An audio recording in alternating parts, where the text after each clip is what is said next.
It was an unsolved murder case that haunted the city for more than 60 years. Who was the boy in the box? Today we found out. But while the mystery of his identity was finally put to rest, the profound sadness lingers for a 4-year-old child whose life ended so tragically. And on a cold winter day, February 25, 1957, 26-year-old Frederick Benonies was driving in Philadelphia's Fox Chase neighborhood when he stopped his car and went into the brush to chase a rabbit. What he found instead would shock the entire nation for decades ahead. The battered, naked body of a young boy, wrapped in a blanket and placed inside a large cardboard box from a baby bassinet purchased at JCPenney. Before we dive in, if mysteries like this grip your attention, do like, share, subscribe to the channel, and hit that notification bell to stay updated on this haunting cold case and others like it. Disturbed by the gruesome discovery, Benonies didn't immediately alert authorities. It wasn't until the next day that he contacted the police, who arrived to find a haunting scene. The boy, estimated to be between 4 and 6 years old, appeared severely malnourished and had been brutally beaten to death. His body was covered with numerous bruises and scars, some of which were surgical, located on his ankle, groin, and chin. Remarkably, the boy looked recently groomed.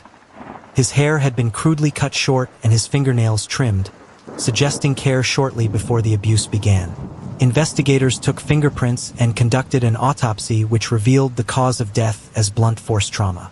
Yet despite nationwide publicity, appeals to the public, and hundreds of tips, no one ever reported the boy missing. The child's identity remained a mystery, and no suspects were ever charged. The case was quickly dubbed the boy in the box, and America's unknown child, emblematic of a tragedy that haunted Philadelphia and the country for decades. The boy was buried in a potter's field, an unmarked grave for those forgotten by society. For over 60 years, police and volunteers tirelessly combed through leads, re-examined evidence, and employed new forensic tools as science advanced, hoping for a breakthrough that would give a name to the child and justice to his story. Despite these efforts, the case remained Philadelphia's oldest unsolved homicide, a haunting symbol of innocence lost and a call to uncover the truth behind the box in the woods.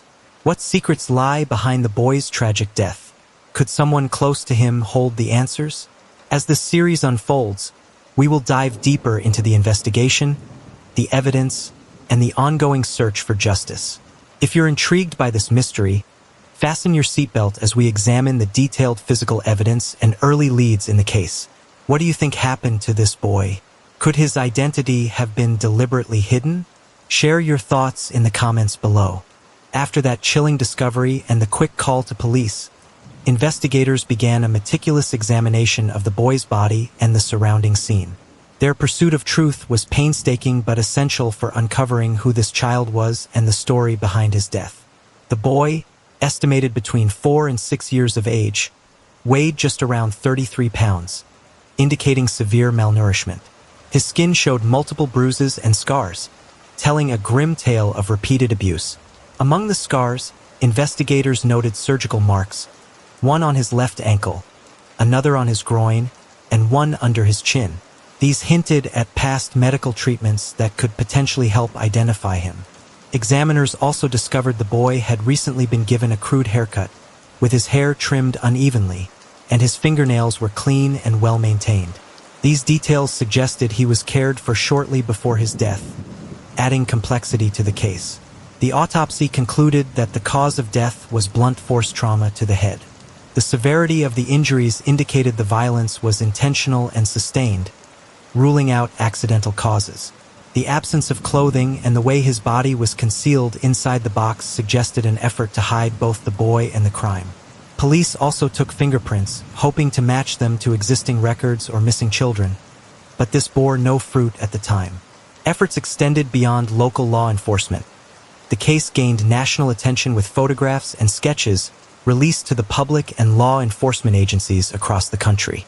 Despite the forensic and investigative advances available in 1957, identifying the boy or finding his killer proved elusive. The physical evidence, while extensive, left many unanswered questions. Who was this boy?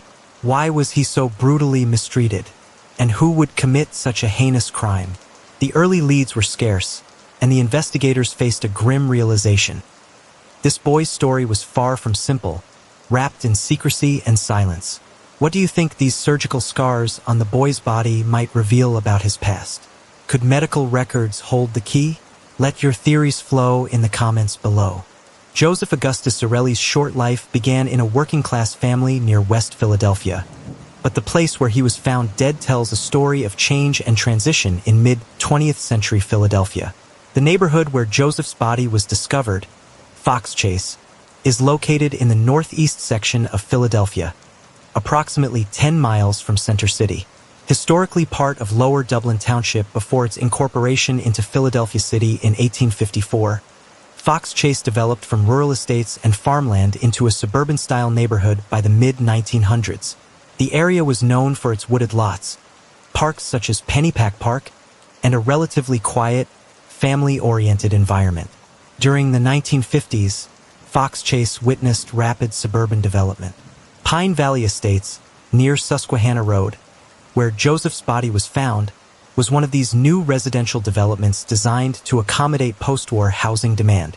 Builders like Samuel Bronstein rapidly constructed hundreds of homes in this quiet wooded area, advertising them as ideal for families seeking comfort and convenience while remaining close to the city. Fox Chase also blends urban and suburban characteristics, with its neighborhoods featuring tree-lined streets, proximity to transit stations such as the Fox Chase SEPTA Regional Rail Station, and a community that offers both the amenities of city life and quieter residential spaces. Despite this peaceful facade, Joseph's grim discovery in the Fox Chase Woods on February 25, 1957, at the edge of this developing community, revealed the hidden traumas beneath the surface. The cardboard box that held his battered, malnourished body was found near Susquehanna Road, close to these new homes, symbolizing a clash between burgeoning suburban hopes and the harsh reality of one child's suffering. Joseph's family had roots deeply embedded in Philadelphia. His paternal grandfather immigrated from Naples, Italy, and founded a construction company in Philadelphia that was active since the late 1930s. The Zarelli family lived in West Philadelphia before Joseph's death, near the 61st and Market Street area. However, the circumstances that led Joseph to be abandoned in Fox Chase remain a tragic mystery. With the physical evidence documented and the autopsy concluded, the police shifted focus to what would prove to be a monumental investigation. Philadelphia detectives scrambled to find any trace of the boy's identity and the circumstances leading to his tragic death. The police released forensic sketches, drawn from descriptions of the boy's physical features, to newspapers, schools, hospitals, and police departments nationwide. They hoped a parent or relative might recognize the child. Unfortunately, no one came forward to claim him, deepening the mystery. Local authorities also canvassed the Fox Chase neighborhood and surrounding areas, questioning residents and following up on tips. Some witnesses reported seeing a boy matching the description accompanied by an unknown adult, but these leads never developed into concrete suspects or arrests. The case attracted widespread media coverage. Articles appeared in major newspapers, TV programs discussed the tragedy, and cold case detectives still show interest decades later. Public fascination with the boy in the box symbolized a collective yearning for justice, not only for this anonymous child, but for all forgotten victims of violent crime. Despite decades passing, the case maintained a place in Philadelphia's collective memory. Law enforcement agencies revisited the investigation multiple times, searching archives and re-examining evidence with fresh eyes. The boy's modest grave in a potter's field was marked only by a small plaque reading, "The Boy in the Box," honoring a life so tragically cut short, but still remembered. What would you do if you were tasked with solving a cold case like this without any clear leads? Share your thoughts below. Over the decades, forensic science saw remarkable advancements, reigniting hope for cold cases like the boy in the box. In 1998, Philadelphia authorities exhumed the boy's body carefully, preserving DNA evidence for the first time, an essential step that laid the groundwork for future identification efforts. DNA analysis back then was rudimentary compared to today's capabilities, but provided crucial baseline data stored for years. In the new millennium, forensic genealogy emerged, combining DNA analysis with genealogical research to build family trees from DNA matches in public databases. This technique revolutionized cold case investigations, linking unidentified victims to living relatives. In late 2022, after decades of waiting, breakthroughs finally came. Philadelphia police announced the boy had been identified as Joseph Augustus Zarelli, born January 13, 1953. Genetic genealogy experts used DNA samples from Joseph's remains to trace his family tree and confirm his identity. The announcement gave what many called a measure of dignity to the boy long known only as the boy in the box. While his identity was now clear, his murder remained unsolved, leaving investigators with renewed purpose and the community with hope for justice. How do you think these modern forensic tools have changed cold case investigations?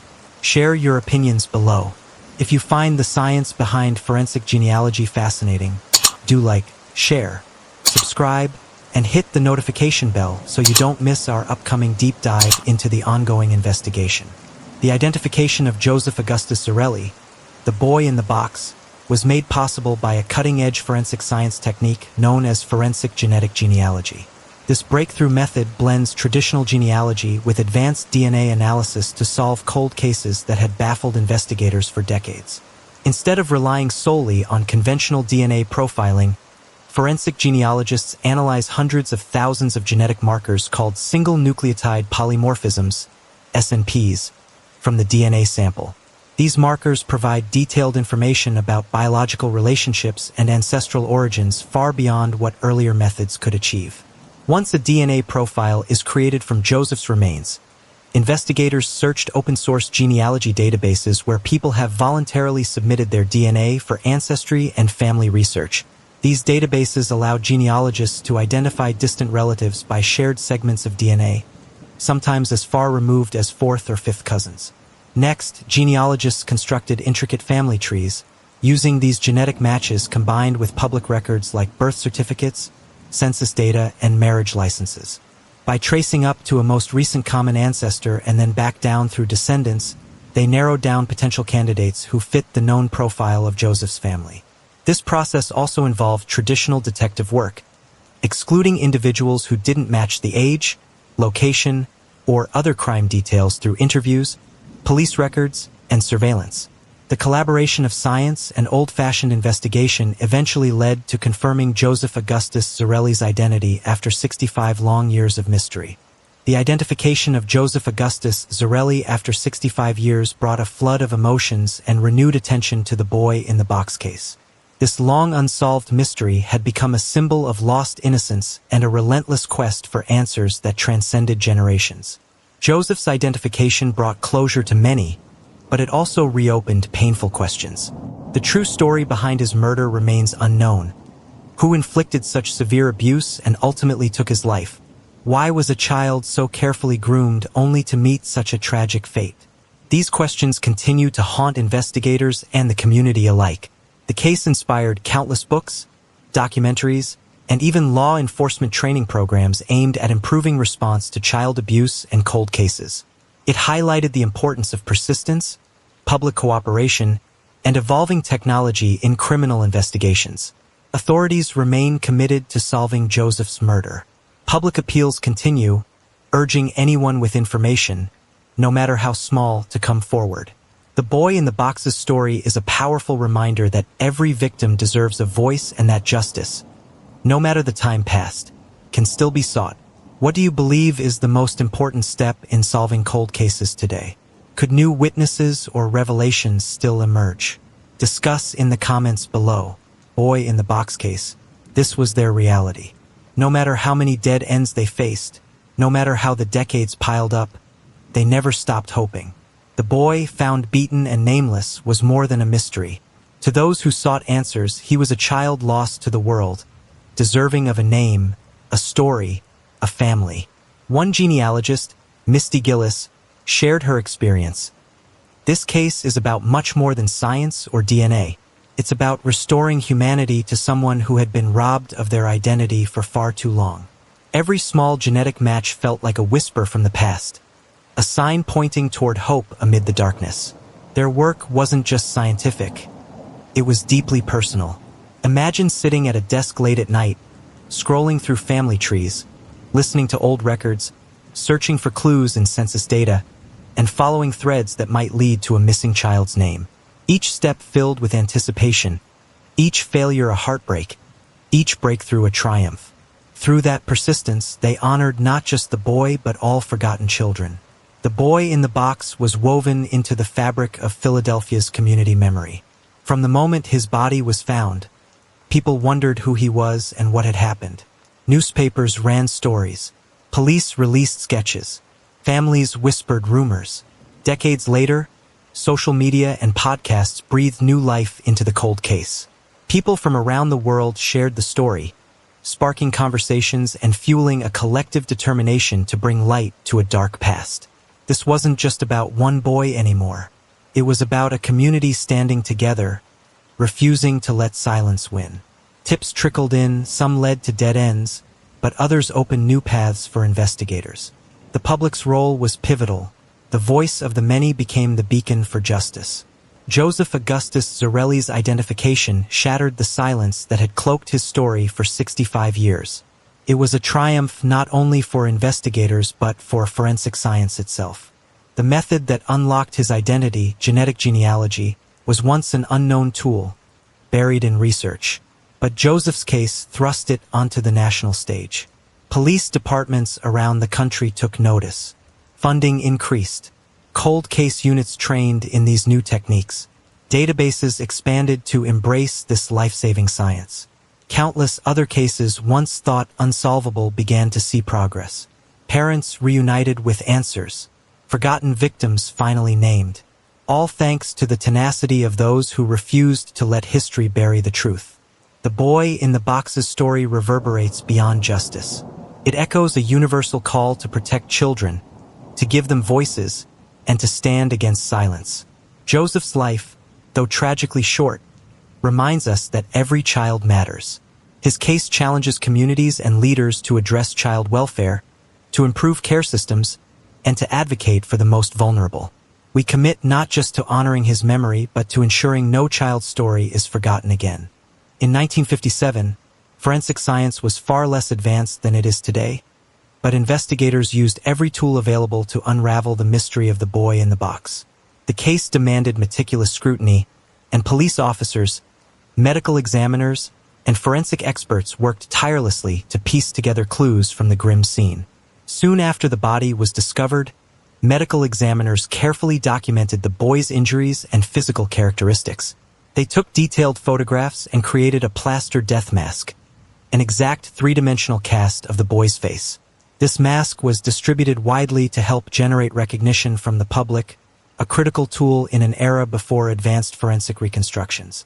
Officers collected fingerprints from the boy's body, hoping to match them to any records of missing children. At the time, fingerprint databases were limited, and unfortunately, no matches were found. Police also examined hospital records, as the boy's body showed surgical scars and 4 marks, suggesting he had received medical care somewhere. Newspaper ads, flyers, and posters with the boy's image were circulated extensively throughout Philadelphia and neighboring states, as investigators hoped someone would come forward with information. The medical examiner's office even dressed the boy in clothes post-mortem and released photos to the press to help the public visualize him alive. Detectives explored numerous leads, interviewing local hospitals, orphanages, foster homes, and child welfare agencies. But each trail led to dead ends. Even with the large-scale media campaign and extensive canvassing of neighborhoods, the boy's identity and the circumstances around his death remained elusive. The early forensic efforts laid the foundation for later breakthroughs but demonstrated the limitations of technology in the 1950s. Despite the challenges, these pioneering investigations reflected the determination to give this unknown child a name and bring justice to a tragic crime. What do you think investigators could have done differently in 1957 with the tools available? Could an overlooked clue still exist? Share your thoughts below.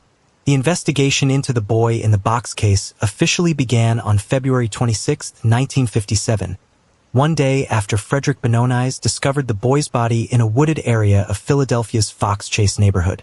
Detectives Pal and Wretch were initially assigned to the case, and in May 1960, Detective Gerald Carruthers took over the investigation, committing himself to the decades-long search for answers. Throughout the investigation, police received hundreds of tips locally and from across the country. These leads ranged from possible sightings to whispers of child trafficking and acquaintances. Authorities even followed rumors that the boy might be a refugee from the 1956 Hungarian Revolution, but none could be substantiated. The boy's body bore surgical scars and 4 marks indicating prior medical care, which prompted investigators to check hospital and foster care records, but no matches emerged. On October 30th, 1998, decades into the investigation, a court order authorized the exhumation of the boy's remains from their unmarked grave to obtain DNA samples for testing. While DNA testing was still in its early days, this move preserved critical genetic information for future breakthroughs. The remains were then reburied at Ivy Hill Cemetery, a move intended to grant the boy a more dignified resting place. Despite the DNA efforts at the time yielding no immediate new leads, the investigation remained active. Members of Philadelphia's homicide unit collaborated closely with the medical examiner's office, forensic science specialists, the National Center for Missing and Exploited Children, and other agencies. The case became a benchmark for cold case investigations and forensic science advancements. In April 2019, after decades of waiting, investigators obtained court approval to exhume the body a second time for renewed DNA sampling using the latest techniques. This proved decisive, allowing forensic genealogists to piece together an extensive family tree and conclusively identify the boy as Joseph Augustus Zarelli on November 30th, 2022. Today, the case remains open and active as police continue searching for those responsible, fueled by new hope and public attention after more than 6 decades of agony and unanswered questions. If you were part of this investigation, what new strategies would you suggest using this day and age? Drop your ideas below. As the investigation into the boy in the box progressed, police focused on uncovering who could have been responsible for such a brutal crime. Despite thousands of tips over the years, no suspect was officially named or charged, leaving the case shrouded in mystery and speculation. Philadelphia Police Commissioner Danielle Outlaw shared that while authorities have suspicions about who may be responsible, they have not publicly disclosed any names due to the ongoing nature of the investigation. The child's parents are both deceased, and several siblings on both sides are still living, leading police to withhold family details out of respect for their privacy. Some theories suggest the boy was abused within his own family or by someone very close, as indicated by his cleanliness, recent haircut, and trimmed fingernails. Others speculate the abuse might have happened in foster care or an institution, given his surgical scars and signs of medical treatment. Rumors once circulated that the child might have been a victim of a trafficking ring or involved in other criminal activities, but none of these theories found strong evidence. Police hope the recent identification of Joseph Augustus Zarelli will prompt new tips or witnesses to come forward with information that could lead to justice. Over the decades, the case also attracted interest from volunteer cold case groups like the Vidic Society, experts who use forensic science and historical methods to help solve challenging, unsolved crimes. Despite their efforts, the identity of the perpetrator remains unknown, and the mystery endures. What do you think could be the reason the boy's family never came forward? Could fear or secrecy have played a role? Share your thoughts below. Shall I continue with Part 9 covering similar cases that influence public perception and the investigation?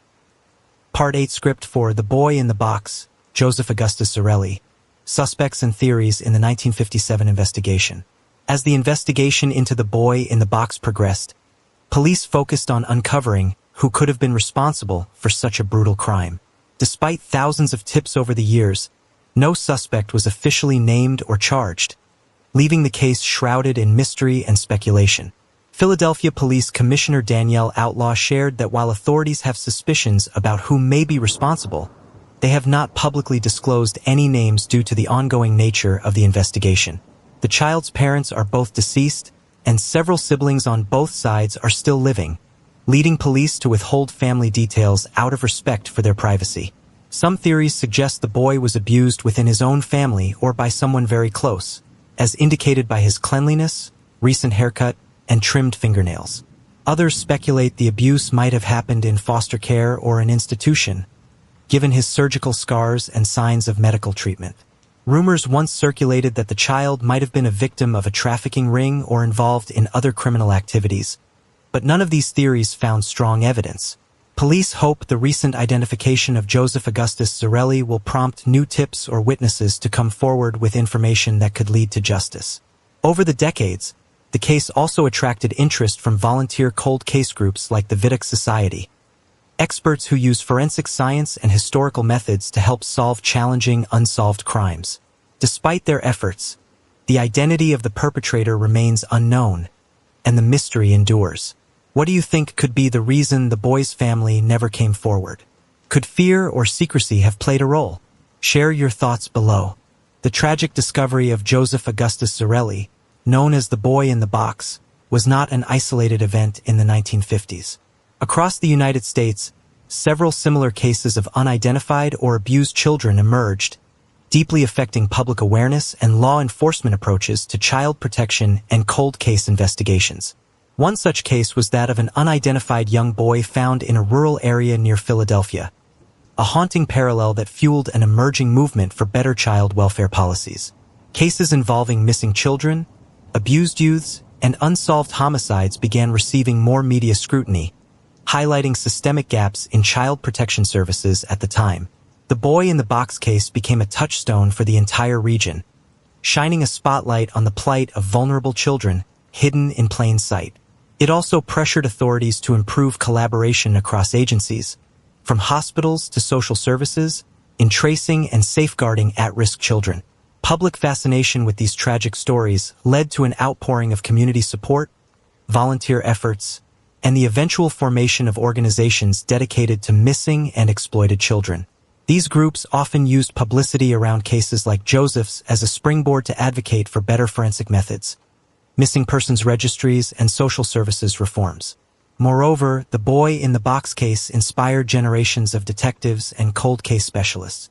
It showed the importance of forensic science advancements and genealogical research to finally bring closure decades after a crime.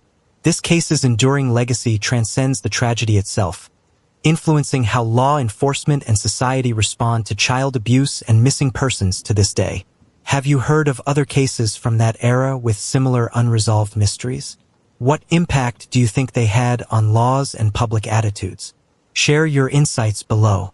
After decades of mystery, the key to identifying the boy in the box came from remarkable advancements in DNA technology and forensic genealogy, a field that combines genetic science with traditional family history research to solve cold cases.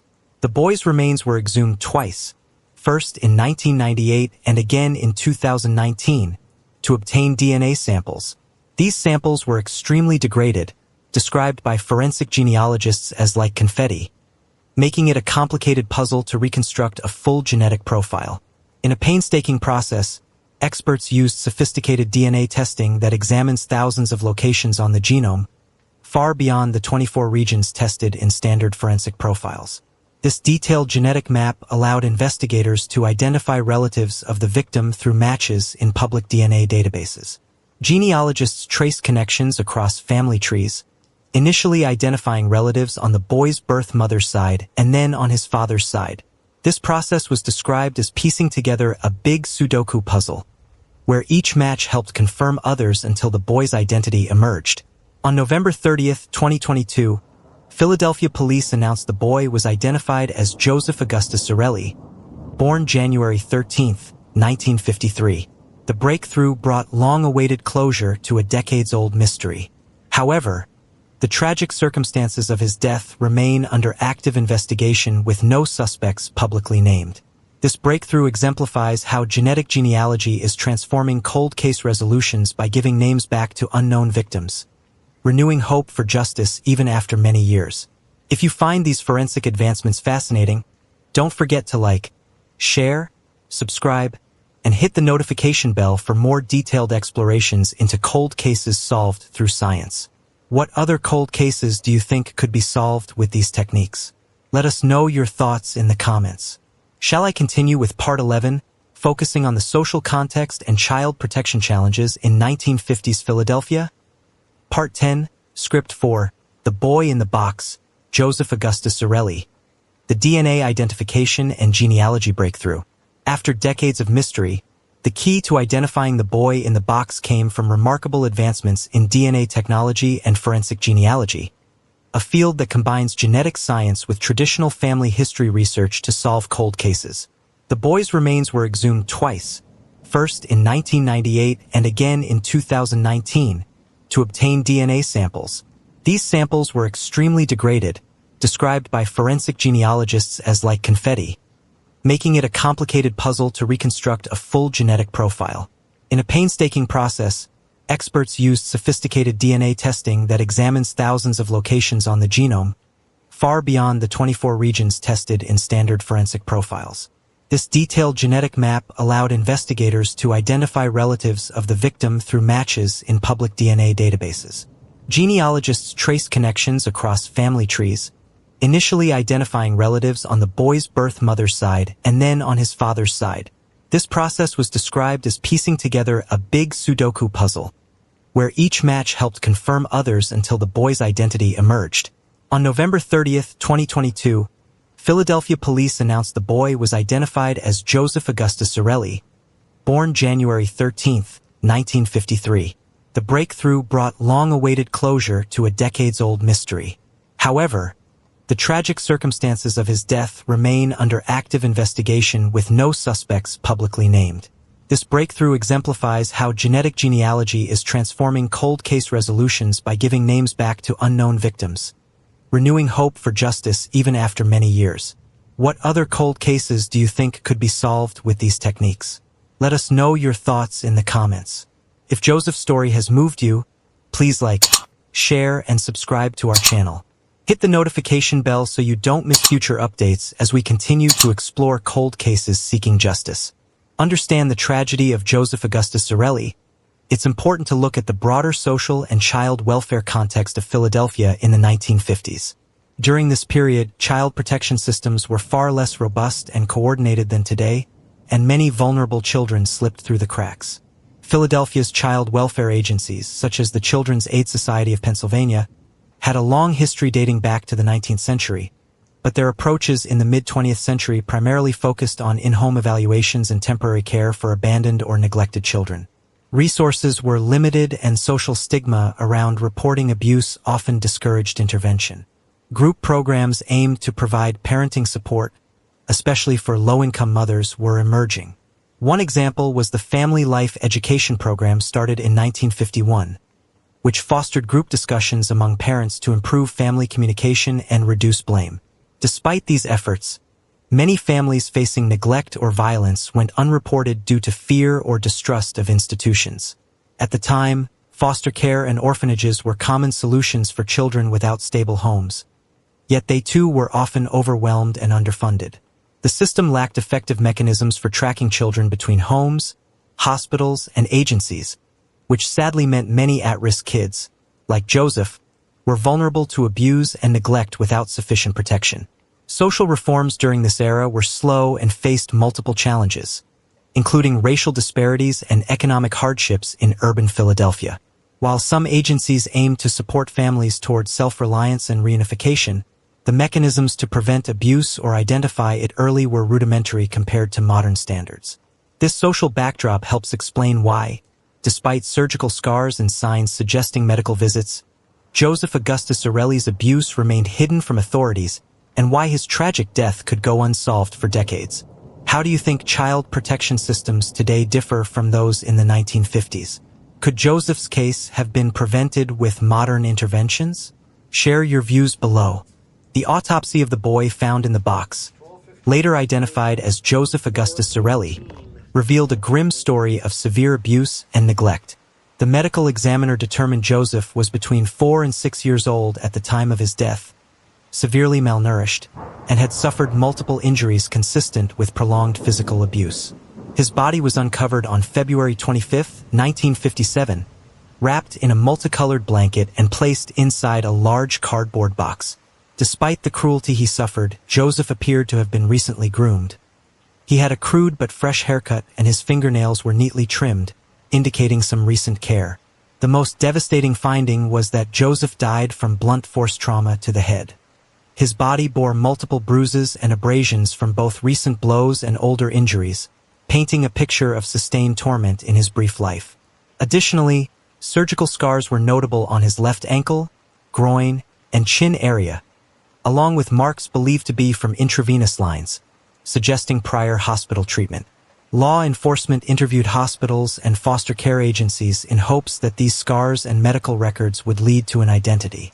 Sadly, these efforts yielded no preliminary matches or leads at the time. The physical evidence and cause of death underscored the horrific nature of Joseph's final days, fueling continued investigations for decades.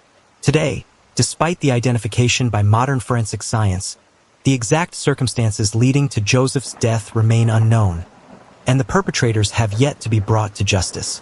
Joseph's autopsy remains a testament to the urgent need for vigilance and protection of vulnerable children. How do you think these forensic findings could help investigators today in solving his murder? What other clues might still be uncovered? Share your thoughts in the comments. If you find these forensic findings eye-opening, please like, share, and subscribe to the channel, and hit the notification bell so you won't miss the next part as we continue to uncover more about Joseph's story and the ongoing investigation.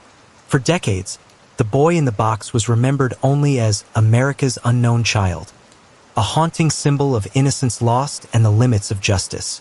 But in recent years, Joseph Augustus Zarelli's name has finally been restored, and with it, a sense of dignity and remembrance. In 1998, Joseph was reburied at Ivy Hill Cemetery in Philadelphia's Cedarbrook neighborhood, in a large plot donated by the cemetery. The reburial drew significant public attention, with media coverage and attendees paying respects to the boy whose identity remained a mystery for so long. For years, a headstone simply read, "America's Unknown Child," with a plaque praying for heavenly blessing. Then, on January 13, 2023, what would have been Joseph's 70th birthday, a new memorial was unveiled. This added his full name and image to the existing headstone, giving a tangible identity to the boy who had haunted the city's conscience for generations. The site near where his body was found, along Susquehanna Road in Philadelphia's Fox Chase neighborhood, now features a historical marker. Community members and visitors frequently leave gifts like stuffed animals and toys as tokens of remembrance and sympathy, honoring his short life. Philadelphia police continue to appeal to the public for any information that might lead to justice for Joseph, recognizing that while his name is now known, the story of his death remains unfinished. The community's continued remembrance through memorials, ceremonies, and advocacy underlines the powerful legacy of this tragic case. What kind of memorial would you create to honor someone like Joseph? How important is public remembrance in cases like this? Share your thoughts below. The boy in the box case, one of Philadelphia's oldest and most haunting cold cases, has had a profound influence on how law enforcement approaches unsolved crimes, especially those involving unidentified victims. For decades, thousands of investigators received briefs, tips, and leads, but it was the advancements in forensic science, especially the revolutionary use of forensic genetic genealogy, that ultimately cracked the case. This triumph brought attention not only to the boy in the box, but also to a new era in cold case investigations nationwide. Philadelphia Police Commissioner Danielle Outlaw emphasized the emotional weight of the case, stating how it haunted the city and police department for more than 6 decades. She expressed hope that identifying Joseph Zarelli would inspire renewed public involvement and help bring his killer to justice. The case helped spur wider adoption of DNA genealogy techniques, encouraging police departments to reopen cold cases with the resources to identify unknown victims and suspects. It highlights the power of combining persistent detective work with cutting-edge science. Annual services held at Joseph's gravesite and the public's ongoing interest reflect a community committed to remembering victims and seeking justice, no matter how much time has passed. The legacy of the boy in the box case is a testament to relentless pursuit and hope for truth in even the coldest of cases.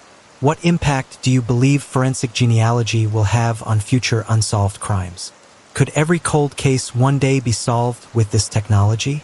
Share your thoughts in the comments. Before we dive further into this haunting case, if Joseph's story has moved you, please like, share, and subscribe to the channel. And don't forget to hit the notification bell to follow along as we keep shedding light on cold cases like his. The investigation into Joseph Augustus Zarelli's murder exemplifies best practices in cold case units today, prioritizing forensic science, leveraging new technologies, systematically auditing evidence, and maintaining victim-centered approaches. Agencies now emphasize dedicated cold case units, experienced investigators, and collaboration with academic and volunteer experts to reignite even the coldest cases. As the boy in the box case shows, time itself can change relationships and uncover new witnesses willing to share crucial information. Detectives combine forensic breakthroughs with careful witness engagement, public support, and relentless determination, fueling hope that justice can be served regardless of how long it takes. How vital do you think public involvement is in solving cold cases? Have you ever contributed a tip or supported a cold case effort? Share your experiences below. Shall I continue with part 17, exploring in more depth modern forensic genealogy and its successes in 2025? Part 16, script for The Boy in the Box, Joseph Augustus Zarelli, call to action and continuing pursuit of justice. Before we dive further into this haunting case, if Joseph's story has moved you, please like, share, and subscribe to the channel. And don't forget to hit the notification bell to follow along as we keep shedding light on cold cases like his. The investigation into Joseph Augustus Zarelli's murder exemplifies best practices in cold case units today, prioritizing forensic science, leveraging new technologies, systematically auditing evidence, and maintaining victim-centered approaches.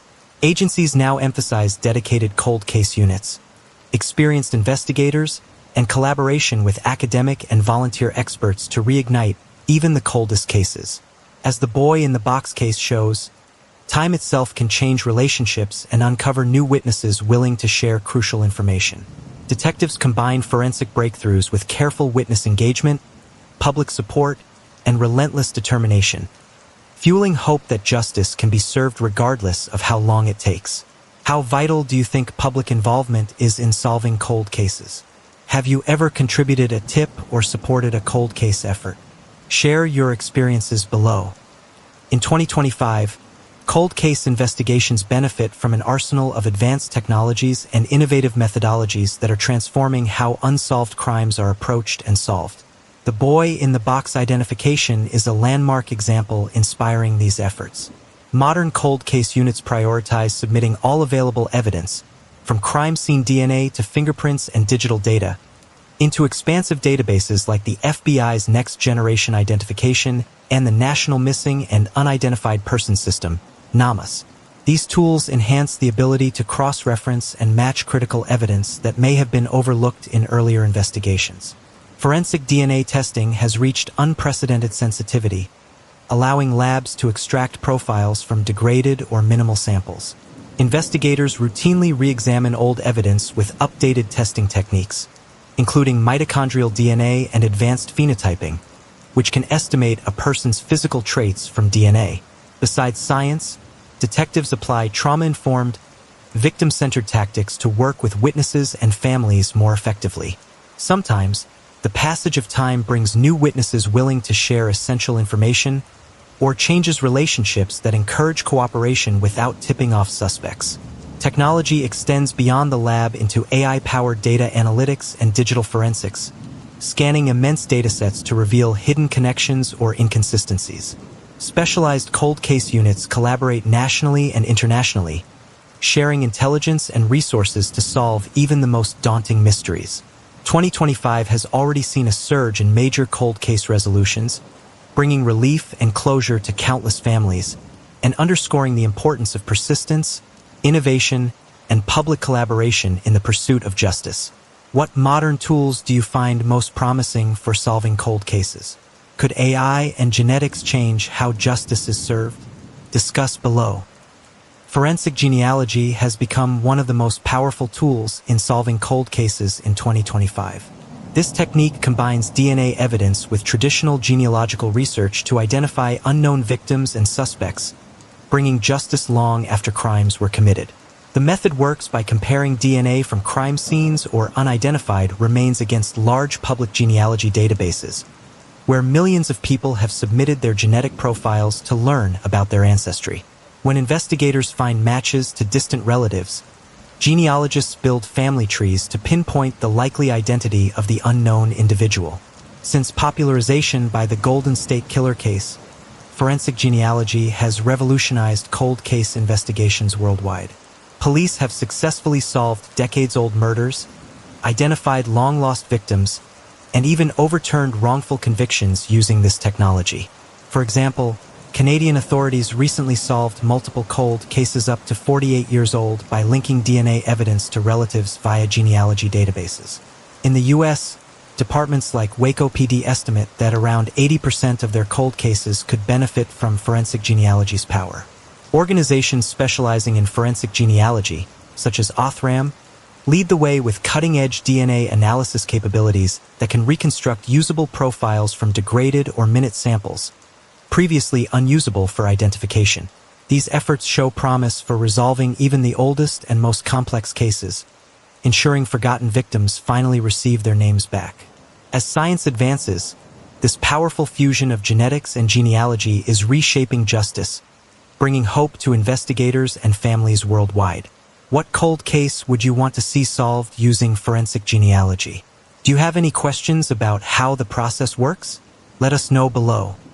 2 years after the breakthrough identification of Joseph Augustus Zarelli as the boy in the box, the case continues to weigh heavily on Philadelphia's collective conscience and law enforcement. While knowing his name restores his dignity, the mystery of who killed Joseph and why remains unresolved. Joseph's nude, severely beaten body was found on February 25, 1957, in the Fox Chase neighborhood, placed inside a cardboard box wrapped in a blanket. Despite being malnourished and brutally abused, he showed signs of recent grooming, a fresh haircut and trimmed nails, adding complexity to his story. Over the decades, police followed numerous leads, including theories about his origins, possible involvement with foster homes, or even associations with human trafficking rings. None of these theories were ever substantiated. After his identification in late 2022 via advanced DNA and genealogical analysis, authorities hope for an avalanche of tips, encouraging people with any relevant recollections to come forward, especially those who lived in the neighborhood during the 1950s. Investigators acknowledge that witnesses who might hold key information are now elderly, but are optimistic about uncovering new details. The passage of time poses challenges. Joseph's parents have passed away, and potential perpetrators may also be deceased. Still, the Philadelphia Police Department's homicide unit remains dedicated to solving this open case and providing closure for Joseph's living siblings and the community. What do you think could be the next breakthrough in this decades-old case? Do you believe modern forensic technology combined with community tips can finally reveal the truth? Share your thoughts. Joseph Augustus Zarelli's story continues to resonate deeply in Philadelphia and beyond, reminding communities of the importance of recognizing and protecting vulnerable children. Each year, local advocates, investigators, and citizens come together to honor Joseph's memory with ceremonies near the original discovery site and at Ivy Hill Cemetery, where he rests. These commemorations both mourn the loss and celebrate the humanity of a child who remained nameless for so long. The case has also inspired conversations surrounding child welfare, prompting calls for ongoing reform and vigilance in protecting children from abuse and neglect. Joseph's legacy serves as a catalyst for education, advocacy, and improved policies within Philadelphia and throughout the United States. Schools, media, and community groups use Joseph's story as a somber lesson on the impact of trauma, the importance of timely intervention, and the power of persistence in seeking justice, no matter how long it takes. Despite decades of silence, the continued public interest and the dedication of law enforcement keep hope alive that someday, those responsible for Joseph's death will be held accountable. How has this story changed your view on child welfare or cold cases? Do you participate in local remembrance efforts or advocacy? Share your reflections below. If Joseph's story has moved you, please like, share, and subscribe to our channel. Hit the notification bell so you don't miss future updates as we continue to explore cold cases seeking justice. After over 6 decades, Joseph Augustus Zarelli's identity was finally revealed thanks to tireless detectives, forensic genealogists, and powerful advances in DNA technology. Known as the boy in the box, his tragic death remains an open homicide investigation, with many questions still unanswered. Joseph's case reminds us of forgotten victims everywhere, children lost in the system, silenced by abuse. It is a call for ongoing vigilance, compassion, and community involvement. Authorities urge anyone with information, no matter how small or old, to come forward and help bring justice to Joseph and his family. Plans are underway to etch Joseph's name onto his headstone at Ivy Hill Cemetery, a step in giving him the dignity he deserves. Local advocates regularly hold memorials to honor Joseph's memory, and the case continues to inspire reforms in child welfare and forensic science. What do you think communities, law enforcement, and policymakers can do to better protect vulnerable children today? Do you have any questions about the case or cold case investigations? Please share your thoughts and join the conversation below. Thank you for joining this journey to uncover the truth and honor Joseph's legacy. Stay engaged, informed, and compassionate. When the boy in the box was finally identified in late 2022 as Joseph Augustus Zarelli, the tireless work of forensic genealogists who pieced together his story came into the spotlight. Misty Gillis, the lead genealogist who dedicated 3 years to unraveling this mystery, made a deeply personal visit to Joseph's gravesite with her daughters soon after the identification was announced. Gillis reflected on the emotional impact of the case, noting that having young children herself around the same age as Joseph made the work painfully intimate. She brought vintage toy cars from the 1950s, a humble gesture symbolizing care and remembrance for a child who never received such simple joys. It's time for his story, as traumatic as it might be, to come into the world, Gillis said. She stressed the importance of telling Joseph's story fully to honor his memory and bring attention to the ongoing investigations seeking justice. Ivy Hill Cemetery officials confirmed plans to etch Joseph's name onto his headstone, finally giving him a visible, lasting identity on his grave. Local communities continue to hold memorial events for Joseph, inviting those affected by child abuse to find solidarity and hope. This human side of the investigation reminds us that behind every victim is a story of family, loss, and the quest for closure that transcends decades. How do personal stories and gestures help in remembering victims like Joseph? What can communities do to support families affected by such tragedies? Share your thoughts below. The identification of Joseph Augustus Zarelli as the boy in the box not only restored a name to a forgotten child, but also opened a window into his family background and the circumstances leading to his death, though many questions remain unanswered. Joseph was born on January 13, 1953, in Philadelphia, to parents whose identities were uncovered through painstaking forensic genealogical research. His biological mother and father have both passed away, but siblings on both maternal and paternal sides are known to be living, albeit their identities remain protected by police out of respect for their privacy. Investigators traced Joseph's family roots back to West Philadelphia, near 61st and Market Streets, a historically working-class neighborhood. His paternal family, the Zarellis, were Italian immigrants who had established themselves in the area. The family was considered prominent locally, with ties extending into Delaware County as well. The mother's side of the family also played an essential role in identification, with distant cousins having uploaded DNA profiles to public genealogical databases, which ultimately gave the breakthrough in the case. Despite his family connections and the prominence of some of his relatives, no one reported Joseph missing. This silence has led to many theories, with police considering that fear, shame, or family secrets may have prevented anyone from coming forward. One theory suggests Joseph's death resulted from severe abuse and neglect by caregivers, possibly within a foster home or by private relatives. The presence of surgical scars and foremarks indicates he had prior medical care, but the precise circumstances, why he was beaten and why he was abandoned in the woods, remain unknown. The police continue to investigate leads, hoping to uncover more information that may identify those responsible and provide justice for Joseph. What do you think might have motivated the silence about Joseph's disappearance? Could family dynamics or social stigma have played a role? Share your theories below. Though Joseph Augustus Zarelli was identified in late 2022 after 65 years as the boy in the box, the case remains an open homicide investigation with many aspects still under review by Philadelphia police. The initial investigation revealed that Joseph was severely malnourished and had been beaten to death, wrapped naked in a multicolored blanket, and placed inside a cardboard bassinet box. He bore multiple bruises, abrasions, and surgical scars, indicating prior medical treatment, as well as signs of recent grooming like a fresh haircut and trimmed nails. Modern forensic scientists and genealogists worked together to recover degraded DNA samples from Joseph's remains exhumed in 2019. Using advanced sequencing and genealogical database matching, they traced familial lines, leading to his identification and ultimately to obtaining his birth certificate. Despite these breakthroughs, identifying Joseph was only the first step. The Philadelphia Police Department Homicide Unit continues to investigate potential suspects and circumstances surrounding Joseph's death.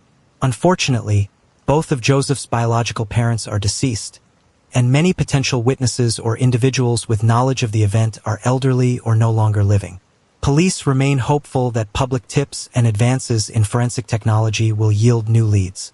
They have also begun exhuming other unidentified bodies from nearby potter's fields to apply the same forensic methods, hoping to solve more cold cases through science. Philadelphia Police Commissioner Danielle Outlaw stated publicly that Joseph's identification opens a new chapter in the case, but significant work remains to hold accountable those responsible for his death. The hope is that relentless forensic analysis, combined with community cooperation, can finally deliver justice for Joseph Augustus Zarelli, a young life so tragically cut short. What forensic techniques do you think have the most potential to break open cold cases? What role should the public play in aiding such investigations? Share your thoughts below. The identification of Joseph after more than 65 years shows the power of relentless dedication, modern DNA technology, and forensic genealogy. Yet, his tragic death remains an open homicide investigation.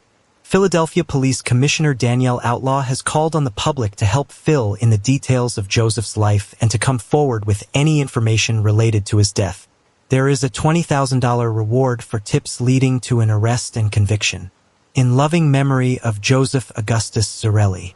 In the quiet corners of Philadelphia's Fox Chase Woods, where the seasons change but memories linger, there lives a gentle spirit named Joseph Augustus Zarelli. Though his life was brief and his days marked by hardship, his story has traveled through decades, touching unseen hearts. Joseph was a child who deserved laughter, warmth, and safety. His small hands, once burdened with pain, now rest peacefully beneath the ivy at Ivy Hill Cemetery. In the hearts of those who remember him, he is not just the boy in the box. He is a boy who mattered, a boy whose name was reclaimed and whose story demands justice. We remember Joseph's resilient spirit, the light he carried despite the darkness. We hold him close as a reminder to cherish and protect every child, to speak out against neglect, and to fight tirelessly for those without voices. Joseph, you are remembered, you are loved, and you are no longer forgotten. This story serves as a powerful reminder of the importance of protecting vulnerable children and continually advancing forensic science to bring justice for victims and closure for families. What are your thoughts on the use of DNA and genealogy to solve cold cases? Do you believe every mystery can eventually be unraveled with these tools? Please share your reflections below. Thank you for joining this journey to remember Joseph, seek justice, and keep hope alive for the forgotten. Until next time, stay engaged, compassionate, and curious. If Joseph Augusto Zarelli's story has moved you, please like, share, and subscribe to the channel. Hit the notification bell to stay updated as investigations continue to unfold around this heartbreaking case.